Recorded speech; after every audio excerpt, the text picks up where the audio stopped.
오늘 이사야 11장 1절에서 5절 말씀을 가지고 우리에게 오신 예수님이라는 제목으로 같이 하나님의 말씀을 나누고자 합니다.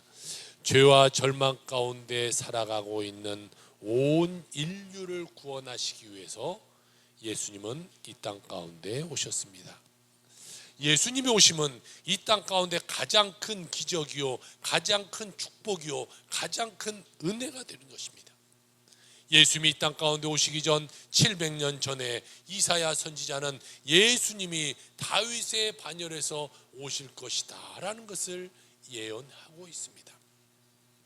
오늘 이사야 11장 1절은 이렇게 말합니다. 이새의 줄기에서 한 싹이 나며 그 뿌리에서 한 가지가 나서 결실할 것이요. 다윗 왕의 아버지가 이새인데 그 이새의 쭉 후손에서 예수 그리스도가 나실 것이다 라는 것을요 700년 전에 미리 예언했어요. 예수님은 우리에게 어떠한 분으로 오셨는가, 그것을 오늘 우리가 같이 나누기를 원합니다. 첫 번째로 예수님은 하나님의 영이 임하여 우리에게 오신 분이다 라고 말씀하고 있어요. 이사야는 예수님이 하나님의 영이 임하신 분으로 오셨다고 말하고 있어요. 11장 2절에 보니까요, 그의 위에 여호와의 영 곧 지혜와 총명의 영이요 모략과 재능의 영이요 지식과 여호와를 경외하는 영이 강림하신, 이렇게 말하고 있어요. 여호와의 영이 강림하셨다. 누구에게? 예수 그리스도에게. 마태복음 1장 18절에는 이렇게 말합니다. 예수 그리스도의 나심은 이러하니라. 그의 어머니 마리아가 요셉과 약혼하고 동거하기 전에 성령으로 잉태된 것이 나타났더니 라고 말씀하고 있어요. 예수 그리스도는요 성령으로 잉태되어서 마리아의 몸을 빌려서 이 땅 가운데 오신 분이 바로 예수님이라는 거예요. 기독교의 신비 중에 하나가 예수님은요 성령으로 잉태되었다라는 것이죠. 또 우리가 다른 것으로 볼 때에 우리가 예수를 처음 믿었을 때에 또 하나의 걸림돌이 되는 것이 이겁니다. 아니 도대체 내 생각으로는 이해가 되지 않고 이게 과학적으로 맞느냐, 어떻게 성령으로 잉태가 되어서 사람이 태어날 수 있느냐라고 말할 수도 있어요. 그럼 우리가 반문해 봅시다. 여러분은 세상의 모든 것을 다 알고 있습니까? 우주의 끝은 어디입니까? 아니 우주 속에 우리의 지구는 얼마만이 날까요? 우주는 지금도 늘 계속해서 팽창해 가고 있다고 말하고 있어요. 그 안에 지구는 지구 안에 먼지와 같은 존재나 될까 모르겠습니다. 그런데 우리가 그 우주 안에 그리고 그 지구 안에 우리가 살아가고 있다는 것은 어떻게 믿을 수가 있습니까? 우리가 아버지의 정자와 어머니의 난자를 통해서 태어난다는 것은 어떻게 할 수 있어요? 여러분은 태어날 때 부모를 보시긴 하셨습니까? 태어날 때 엄마구나 아빠구나 기억이 납니까? 기억이 나지 않아도 엄마 아빠로 부릅니다. 우리는 우리가 알지 못하고 우리가 생각하지 못했지만 그럼에도 그렇게 된 것을 우리는 당연하게 믿고 인생을 살아가요. 마찬가지. 우주 만물을 만드신 그 하나님이 성령으로 마리아에게 잉태하지 못하겠냐는 거죠. 아무것도 없는 중에 아담을 만들고 하와를 만든 그 하나님이 사람의 몸 가운데 잉태하도록 못하시겠냐는 거죠. 우리가 이해하지 되지 않는다고 해서 그 일이 없는 것이 아닙니다. 하나님이 하실 수 있음을 우리는 믿고 나가야 되는 것이, 그렇게 성령으로 잉태되어 예수님이 땅 가운데 나시게 되었어요. 남자의 후손이 아니라 성령의 후손으로 이 땅 가운데 태어나게 되신 것이죠. 그래서 여러분, 예수님은요 이 세상의 모든 일생이 다 성령과 함께하는 인생이었어요. 예수님이 이 땅 가운데 태어나실 때도 성령으로 잉태되어서 이 땅 가운데 오셨어요. 그리고 침례를 받을 때도 침례 받을 때에 하늘이 열리고 비둘기 같은 성령이 임했다라고 말했어요. 그때도 성령님이 함께했어요. 그리고 예수님이 사역하시기 전에 광야에 이끌려 이 사단에게 시험 당하실 때에도 성령님이 함께 하셨다고 말씀하고 있어요. 그리고 공생에 가는 모든 시간 가운데도 성령님이 함께 하셨다고 말씀하고 있어요. 십자가에 달려 돌아가실 때에도, 또 부활하실 때에도, 그리고 승천하시기 전에 제자들에게 말하는 모든 것도 성령 충만함을 말하고 있다는 것이. 예수님은요, 성령님과 분리해서는 생각할 수 없는 분이다라는 것이죠. 마태복음 3장 16절 이렇게 말합니다. 우리 같이 한번 읽어볼까요? 시작. 예수께서 침례를 받으시고 곧 물에서 올라오실새 하늘이 열리고 하나님의 성령이 비둘기같이 내려 자기 위에 임하는 것을 보시더니. 아멘. 우리 하은이만 한번 읽어보자. 시작. 읽으랄 때 같이 읽어야지, 그렇지 않아? 자, 예수님께서 침례 받으시고 올라올 때에 성령이 비둘기같이 임했다 이렇게 말하고 있어요. 그리고 십자가에 달려 돌아가시 전날에도요, 제자들을 다 모아놓고 만찬 자리에서 예수님이 제자들에게 말씀하실 때에 성령께서 저희들에게 오셔서 주의 일을 계승할 것이다 이렇게 말하고 있어요. 다시 말해, 성령을 내가 너에게 보내줄 것이다. 그러니까 너희가 성령을 받아야 된다. 요한복음 14장 26절에 이렇게 말합니다. 보혜사 곧 아버지께서 내 이름으로 보내실 성령, 그가 너에게 모든 것을 가르치시고 내가 너에게 말한 모든 것을 생각나게 하니라. 할렐루야. 주님은요, 부활로 승천하시기 전에 마지막 제자들에게 분부한 것도 뭐냐면요, 성령 충만함을 받으라는 말이었어요. 이게 예수님은 늘 성령 충만함으로 임재하셨고, 또 우리들에게 말하고 있는 것도 성령 충만함을 받으라는 거예요. 사도행전 1장 4절 5절 이렇게 말합니다. 사도와 함께 모이사 그들에게 분부하여 이르시되 예루살렘을 떠나지 말고 내게서 들은 바 아버지께서 약속하신 것을 기다리라. 요한은 물로 침례를 베풀었으나 너희는 몇 날이 못되어 성령으로 침례를 받으리라 하셨느니라. 할렐루야.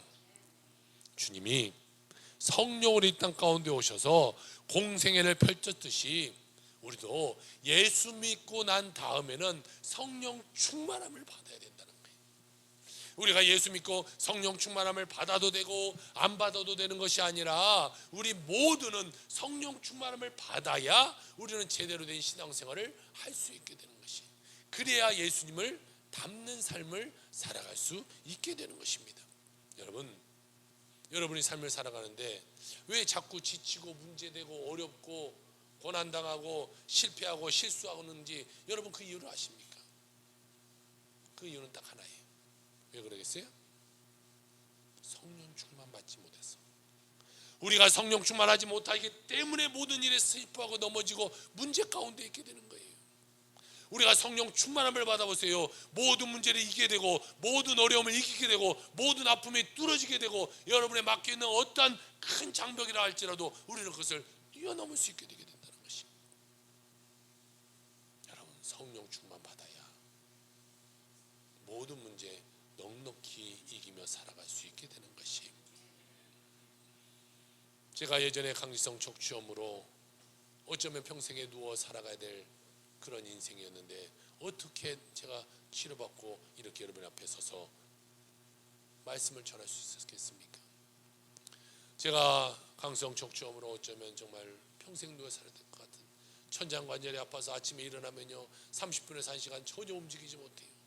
그래서 침대 끝에 앉아서 목부터 조금씩 움직이면서 척추를 풀어가야 하루를 살아갈 수 있었어요.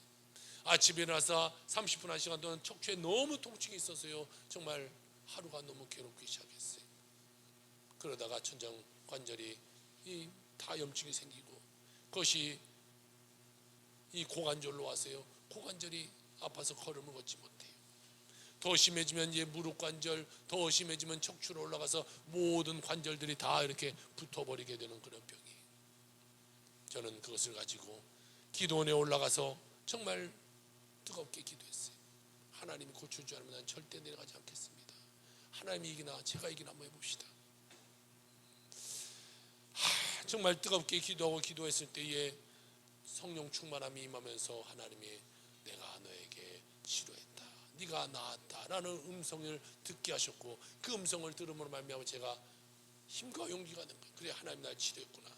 그 믿음으로 나아가서 선포해, 나는 나았다라고 선포할 때에 그 난치병 불치병인 이 강성 족점이 저에게 떠나가서 지금 이렇게 멀쩡하게 여러분 앞에 서서 예배를 드릴 수 있는 자가 되었다라는 것이, 어떠한 문제도 우리가 넉넉히 이길 수 있는 힘은 성령 충만에서 나온다는 거예요. 여러분의 어떠한 삶을 살아가더라도 여러분에게 세 가지가 필요한데요, 첫 번째 필요한 것은 성령 충만이요, 두 번째 필요한 것은 성령 충만이요, 세 번째 필요한 것도 성령 충만이다라는 것이. 예배소서 5장 18절에 이렇게 말합니다. 술 취하지 말라, 이는 방탕한 것이니 오직 성령으로 충만함을 받으라. 할렐루야. 우리가 인생을 술 취해서 방황하며 살아가는 것이 아니라 성령에 취해서, 예수님께 취해서, 하나님의 영에 취해서 인생을 살아가는 자가 되어야 된다는 것이, 그것이 세상을 살아가는 우리의 삶의 목적이 되어야 된다는 것이죠. 성령으로 충만함을 받으라. 오직 성령 충만 받아서 여러분의 인생 가운데 성령님이 일하심으로 말미암아 여러분 인생이 탄탄대로가 펼쳐지게 되기를 주의 이름으로 축원합니다. 두 번째로는 성경 우리에게 말씀하고 있기를 공의로 세상을 다스리는 분이다, 이렇게 말하고 있어요. 예수님이 이 땅 가운데 어떤 분으로 오셨냐? 첫 번째 하나님의 영이 임해서 오셨던 분이고, 두 번째로 공의로 세상을 다스리는 분으로 이 땅 가운데 오셨다는 것이, 이사야 11장 4절 5절 이렇게 말합니다. 공의로 가난한 자를 심판하며 정직으로 세상의 겸손한 자를 판단할 것이며, 그의 입에 막대기로 세상을 치며 그의 입의 기우드로 악인을 죽일 것이며, 공의로 그의 허리띠를 삼으며 성실로 그의 몸의 띠를 삼으리라. 여러분, 이 공의라는 말이 무엇이냐면요, 공의는 하나님이 지으신 모든 인간이 불공평하게 죽임을 당하거나 억울한 일을 당하지 않고 모두 다 동등하고 모두 다 존중함을 받는 것, 이것이 공의예요. 더 많이 배웠다고, 더 많이 가졌다고, 더 많은 권력을 가졌다고 해서 다른 사람들을 차별하거나 무시하는 것이 아니라, 모든 사람이 불의를 당하지 않고 똑같이 만들어주시는 것, 이것이 공의라는 것입니다. 여러분, 알게 모르게요, 많이 가진 사람은요 없는 사람을 조금 무시하는 경향이 있어요. 우리나라 사람들이 미국이나 유럽을 가면 이 동양인이라고 해서 인종차별적인 대우를 많이 받는다고 그래요. 그러면서 우리는 어떻게 그럴 수 있냐, 똑같은 인간이라고 말합니다. 그런데 우리 한번 생각해 봅시다. 우리가 우리나라에 와 있는 이 외국인 노동자를 보면서 솔직히 여러분 똑같다고 생각합니까? 나보다 조금 못하다 생각해요. 그 나라에 우리가 가서는 이 나라는 나보다, 우리나라보다 못 사는 나라고, 이 사람들은 우리보다 조금 못한다라는 그런 마음이 우리에게는 솔직히 조금씩 다 있어요. 조금 무시하는 경향이 있어요. 우리는 무시하면서 무시당하지 않으려고 하는 이런 아이러니 속에 우리는 삶을 살아가요. 나는 조금 가지면 없는 자를 조금 무시하게 바라보는 경향도 있어요.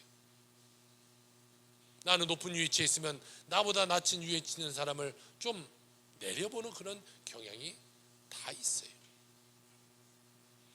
공의는 공평과 정의가 합쳐져서 만든 말이 공의라는 거예요. 그러니까 모든 사람이 공평하고 모든 사람이 정의롭게 실행되는 것이 공의라는 거죠. 예수님은요 이 땅 가운데 오셔서 실천하는 것이 한 가지가 있는데, 공의, 모든 사람을 다 똑같이 대한다.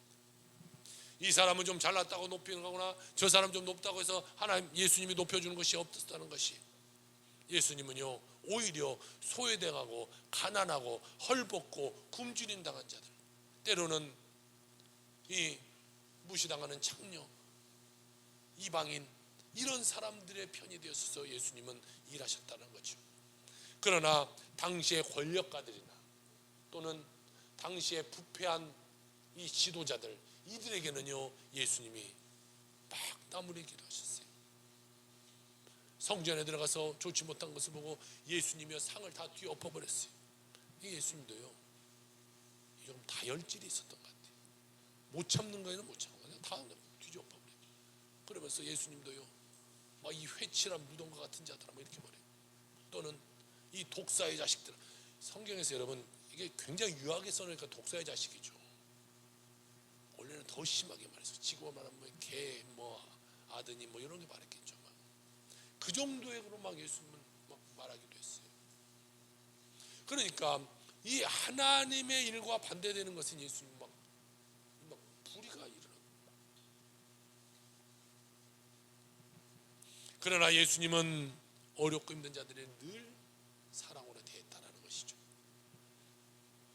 이기주의로 사람들을 무시하고 교만으로 사람들을 함부로 대하고 다른 사람들 업신여기는 그러한 사랑에 실천하지 못하는 사람들을 주님은 나무랬다는 것이죠. 어느 시골에 이 개척교회 목사님의 간증이 있는데요, 그분이 신학교를 졸업하고 전도사 시절에 이제 저 시골에 개척교회를 갔다 그래요. 개척교회를 가다 보니까 이 교회가 어려워서요, 큰 교회의 도움을 받아서 교회를 운영해 나가는데, 지금은 뭐 잘 모르겠습니다. 예전에는요, 지원금을 받기 위해서는 늘 그 교회 가서 이 지원금을 다 와야 돼요. 참 이건 제가 봤을 땐 정말 몹쓸 짓인 것 같아요. 여러분, 이게 정말 어려워서 재정 타는 것도 힘들 터인데 매번 와서 직접 받아라, 아이고 고맙습니다, 굽시굽시 내고 늘 이렇게 해야 될 거 아니에요. 그러니까 시골에서요 매번 이렇게 재정을 타러 서울의 교회에 와서 재정을 타갔어요. 하루는 목사님이 먼저도 이번에는 마지막 주에 오후에 좀 오지. 그래서 마지막 주 오후에 이렇게 가서 보니까요, 예배가 주일 오후 예배가 시작되기 바로 전이었대요. 앞에서 재정장로님이 성도들을 맞이하는데, 아유 김 이사님 어서 오세요, 김 권사님 어서 오세요, 이렇게 막 90도로 인사를 하고 있더라는 거예요. 그래서 이 전사님도 반갑게 가서 아유 장로님 안녕하세요 라고 말했더니 이렇게 쳐다보더니 왔어? 그러는 거예요. 이 전사님이 막 마음이 아팠어요. 이분은 지금 내가 돈 타러 온 사람으로밖에 보이지 않는구나. 너 또 돈 타러 왔어? 이런 눈빛으로 나를 바라보는구나. 마음이 너무 아팠어요. 나를 구걸하는 사람으로밖에 보이지 않는구나.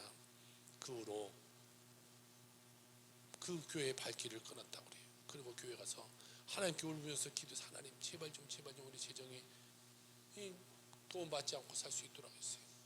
하나님이 축복해 주셔서요, 그 교회에 큰 부흥이 일어났다라는 간증을 들어요.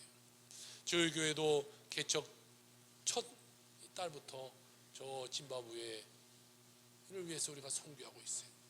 솔직히 그때 어려웠어요. 교회 뭐 몇 명이나 됐겠습니까? 그런데 첫 달부터 아닙니다. 우리는 선교해야 됩니다. 선교하는 교회가 돼야 됩니다. 우리도 어렵고 우리도 한 달 월세 어떻게 낼지 걱정하고 있는 그때에 우리 선교를 보냈어요. 또 요즘 기도하고 있기를 하나님, 우리가 또 선교지를 넓히기를 원합니다. 기도하고 있어요. 그래서 요즘 기도하는데 어떠한 선교사님 또 어떠한 나라를 위해서 하나님 선교해야 됩니까? 그리고 그 정말 귀한 선교사님 그 나라를 찾고 있는 중에 있어요. 하나님 마음 주시는 곳에 또 우리는 선교지를 넓혀가려고 해요. 사람들은 말할 수 있어요. 목사님 우리가 좀 재정이 넉넉해지면 하죠. 뭘 떠들립니까? 라고 말할 수 있어요. 아니에요.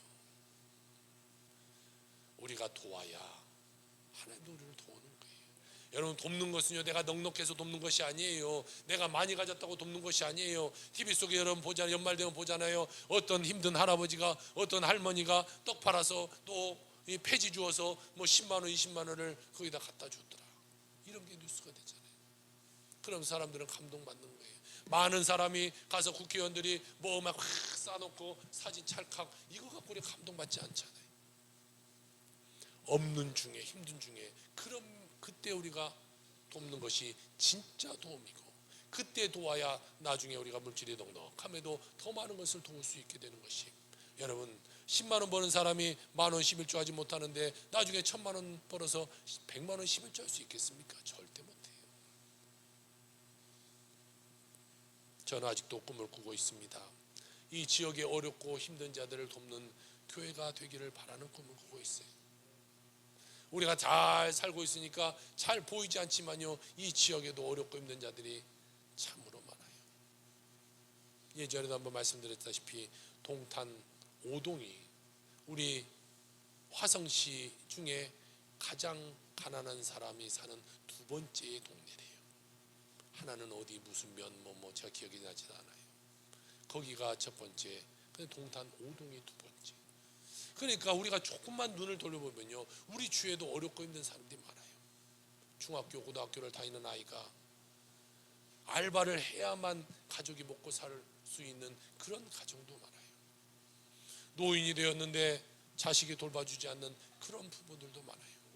그런 아이들에게 우리가 사랑을 전해주고, 그런 어른들에게 우리가 사랑을 전해줄 수 있는 그런 교회가 됐으면 좋겠다라고 저는 너무 꿈꿔요.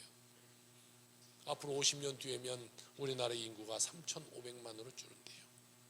그 가운데 제가 정확히 기억이 나지 않습니다. 기사를 봤는데 거기에 거의 잘은 모르겠습니다. 나중에 확인해 봐야겠죠. 60% 70%가 65세 이상의 노인으로 된다고 말해요.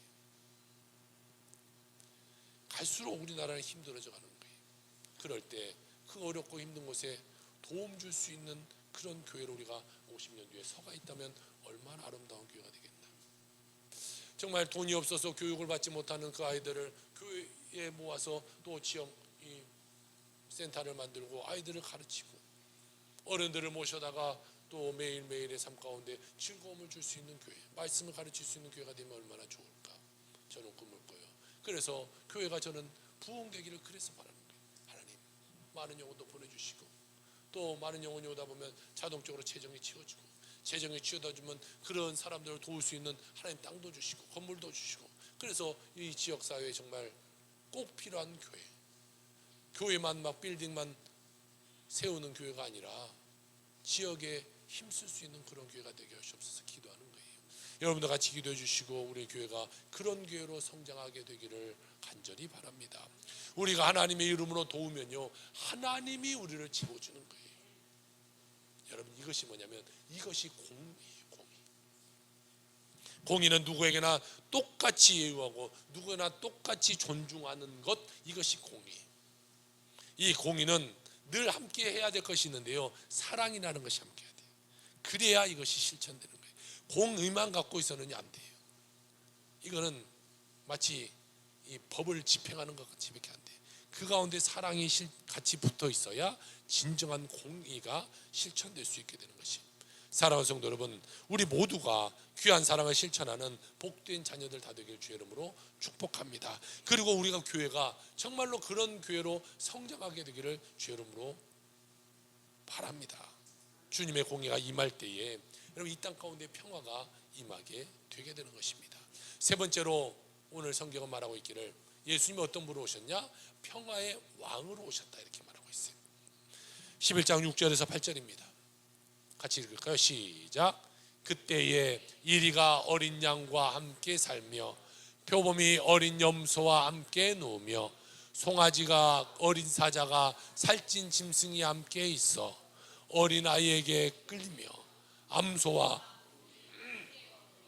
그것들의 새끼가 함께 엎드리며 사자가 소처럼 풀을 먹을 것이며 젖먹는 아이가 독사의 구덩에서 독굴에서 손을 넣을 것이라. 아멘. 여러분, 이것이 주님이 다스리는 평화의 나라의 모습이에요. 지금의 우리의 삶은 어떻게 삶을 살아갑니까? 서로 싸워서 이겨야만 살아갈 수 있는 그런 세상을 살아가요. 같은 직장의 동료가 저 사람이 이번에 승진시험에서 망해야 내가 올라가는 그런 삶을 살아가요. 같이 공부하는 저 친구가 아파서 이번 시험을 못 봐야 내가 성적이 올라가서 좋은 대학 가는 그런 세상에 살아가요. 그런데 주님의 주시는 평화는요, 사자가 풀을 뜯는 그런 삶, 모두가 평화가 일어나는 그런 삶이 이루어지게 된다는 것이. 하나님을 떠나 죄 가운데 살아가는 우리의 인생은요, 늘 분쟁, 싸움, 끊임없이 죽임, 전쟁, 이런 역사 가운데 우리가 있었어요. 더 많은 것을 가지려고 서로 탐욕하며, 이렇게 인류의 역사는요, 죄와 절망과 전쟁과 피해의 고통으로 세상이 만들어져 가게 됐어요. 그럼 지금도 보세요. 저 러시아와 우크라이나가 싸우고 있어요. 저 이스라엘과 또 팔레스타인이 싸우고 있어요. 늘 전쟁 가운데 있어요. 우리가 보기에는 그 정도 싸우고 있죠. 그 뒤에는요, 훨씬 더 많은 사람들이 싸우고 있어요. 유럽의, 아니 아랍의 여러 국가와 또 여러 단체들이 우리가 이 싸움에 협조하겠습니다, 곧 출조하겠습니다 라는 데가요, 4군데 이상이나 돼요 벌써. 그렇게 되면요, 제2의 또 제3의 중동 전쟁이 펼쳐지게 된다 말이에요. 러시아와 우크라이나 싸움도 표면적으로는 거기죠. 그 뒤에는요, 미국이 있고 많은 나라들이 붙어 있어요. 우리나라는 표면적으로 못해서 그러지요. 미국을 통해서 우리나라도 엄청나게 많은 무기를 지금 우크라이나로 보내고 있잖아요. 이번에도 많은 포탄을 제3국을 돌려서 그렇게 가고 있다는 뉴스가 나왔어요. 전 세계가 지금도 전쟁의 혈안이 되어서 싸움을 하고 있는 거예요. 버트란드 러셀이라는 분이 있습니다. 이분이 말하기를 인류의 역사의 93%는, 넘겨주시겠어요? 전쟁을 해왔고 7% 기간만이 평화였다. 그런데 그 평화의 기간도 다음 전쟁을 위한 준비 기간이었다, 이렇게 말하고 있어요. 또 윌 두란트라는 사람이 있습니다. 이분은 이런 말을 합니다. 역사에 기록된 3421년 중 전쟁이 없었던 해는 288년에 불과하다. 우리 인류는요, 끊임없는 전쟁을 하고 있다는 것이, 주님께서 모든 전쟁을 종식시키시고 참된 평안을 가져다 주시기 위해서 이 땅 가운데 오셨다라는 것이, 예수님이 탄생하셨을 때에 천사들이 하늘에서 이런 찬송을 합니다. 누가복음 2장 14절입니다. 지극히 높은 곳에서는 하나님께 영광이요, 땅에서는 하나님이 기뻐하시는 사람들 중에 평화로다 하니라. 여러분, 우리 모두가 평화의 사도가 되어야 되는 것이, 여러분의 가정 가운데, 여러분의 이웃 가운데 평화의 사도가 되어야 되는 거예요. 아, 내가 평화를 가져다 주는 자가 되어야 된다. 이번 연말을 맞이해서 내 가족을 주님께 인도해내고 내 이웃을 인도해낼 수 있는, 평화를 전할 수 있는 그런 사람이 되어야 되는 것이, 마음속에 미움과 분노와 비판의 돌을 내려놓고 이제는 사랑과 용서로 하나가 되어야 되는 것입니다. 더 이상 서로 물고 뜯고 끌어내리고 상처 주는 일을 하지 말아야 되는 것이, 유명한 노벨 문학 작가요, 퓰리처상을 받은 이 펄벅이라는 여사는 우리가 다 잘 알 겁니다. 이분이 쓴 책이 바로 저기 옆에 있는 대지라는 책이, 이 책도 우리가 다 읽어보실 수 있고 다 잘 아는 책이, 유명한 소설책이죠. 이분의 아버님은 중국의 선교사님이었어요. 그러다 보니 이 펄벅 여사도 어렸을 때부터 중국에서 이 선교사 자녀로 삶을 살아갑니다. 그러다 보니까 자연스럽게 이 아시아에 대한 관심이 높아졌어요. 그리고 그가 고아를 입양하는데 한국 아이를 입양해서 자기의 양녀로 삼게 됩니다. 그 아이의 사진 한번 볼까요? 이 한국 아이를 입양했어요. 그리고 잘 키웁니다. 그 딸이 몇 년 전에 책을 냈는데요, 개천에 핀 장미라는 이 책을 냈어요. 저분이 아까 그 딸이 커서 저렇게 성장했어요. 이름이 줄리 해닝입니다. 6.25 당시에 미군 장교와 한국의 여인 사이에서 아이가 하나 태어났어요. 그런데 전쟁이 끝나니까 이 미군이 미국으로 철수했고 연락도 끊겨버렸어요. 그러니까 한국에 그냥 엄마와 자기가 그냥 덩그러니 버려진 상황 가운데 됐습니다. 아빠도 없이 자란 아이의 이름은 순이었어요. 순이. 성도 없는 그냥 순이. 그래서 아이가 자랐어요. 이제 학교 갈 때가 됐는데 뭐 성도 없는, 그러니까 족보도 없는 그런 아이가 되다 보니까 구시성을 가진 이 성직자를 찾아가 가지고 부탁이 있습니다. 저 아이가 학교를 가야 되는데 성도 없습니다. 그래서요 그 아이에게 이 구시성을 붙여줘서 그냥 구순이가 되었어요. 그렇게 학교를 다녔는데 쪽방촌에 살고 있던 이 어머니가 아이를 이 러셀 이 펄벅 재단에 맡기고 어머니가 스스로 그냥 목숨을 끊었어요. 그렇게 이 아이는 펄벅 여사의 손에서 두 번째 어머니로서 키워지게 됩니다. 미국으로 내려가서 아이를 잘 키웠어요. 사랑으로 돌봤어요. 그러다가 펄벅 여사가 이 폐암이 다가와서요 죽게 됐습니다. 그래서 이 순이가 다시 세 번째 부모인 크리스찬이건 프라이스라는 부부의 양녀가 되었고 그들을 통해서 신앙이 그 속에 자라나기 시작합니다. 어느 날 성경을 읽다가 요한복음 3장 16절이 팍 다가왔어요. 요한복음 3장 16절은 이런 말씀을 갖고 있어요. 하나님이 세상을 이처럼 사랑하사 독생자를 주셨으니 이는 저를 믿는 자마다 멸망하지 않고 영생을 얻게 하려 하심이라.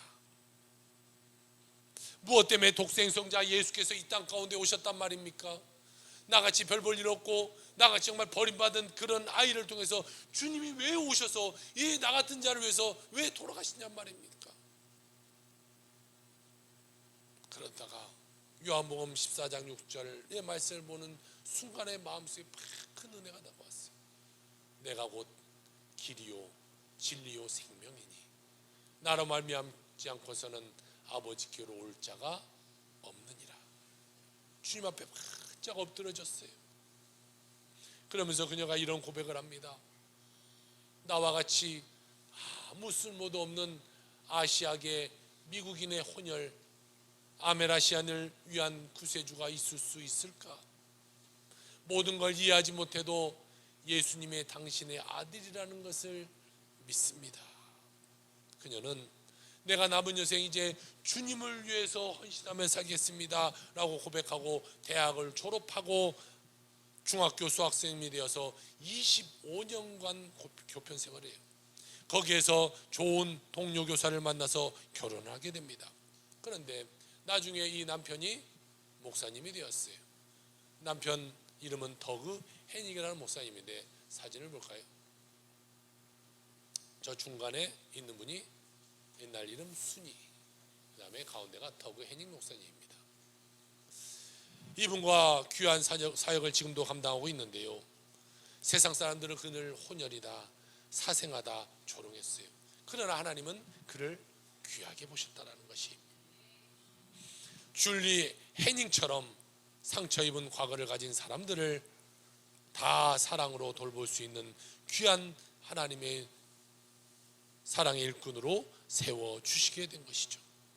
이 줄리 해닝은요, 다문화 가정의 삶과 인권을 위해서 1981년부터 수많은 교회와 사회기관, 대학에서 연설하고 워싱턴 DC 의회에 나가서 청문회에서 또 그들의 인권에 대해서 설명하고 뉴욕 카네기홀에서 연설도 했던 아주 큰 주님의 일꾼이 되었어요. 그는 지금도 주님의 종으로 쓰임받고 있는데 그녀가 우리에게 이런 고백을 하고 있습니다. 나는 아무것도 몰랐을 때도 하나님은 나를 향한 계획과 목적이 있으셨다. 그분은 내가 새롭게 만들어진 그리고 남에게 핍박받을 인종으로 태어나는 걸 허용하셨다. 수많은 혼혈 아메라시안인들이 낙태를 당할 때 그분은 나를 보호해 주셨다. 조롱의 대상이던 그 많은 세월을 통하여 언제나 나에게 최고의 것을 주고 싶어 하던 애정어린 엄마를 그분은 예비해 두셨다. 하나님은 자신이 만드신 각각의 고유한 생명을 최고 걸작품으로 만들어내기 위한 목적과 계획을 갖고 계신다라고 말하고 있어요. 그는 고아원에 버려진 아이였지만 예수님이 그녀의 운명을 바꿔놓았던 것이죠. 예수님이 그녀를 이렇게 훌륭한 지도자로 바꿔놓으시고 귀한 사명을 감당하도록 만들어주신 것이 예수님을 만나 여러분의 운명이 바꾸어지기를 주 여러분 축복합니다. 예수님을 만나 성령의 사람으로 공의와 사랑을 실천하는 주님의 일꾼으로 쓰임받게 되길 주의 이름으로 축복합니다. 예수님을 왕으로 모시고 한평생 주님 안에서 귀하게 그리고 아름답게 쓰임받게 되는 여러분이 다 되시기를 주의 이름으로 축원합니다. 아멘. 기도합시다.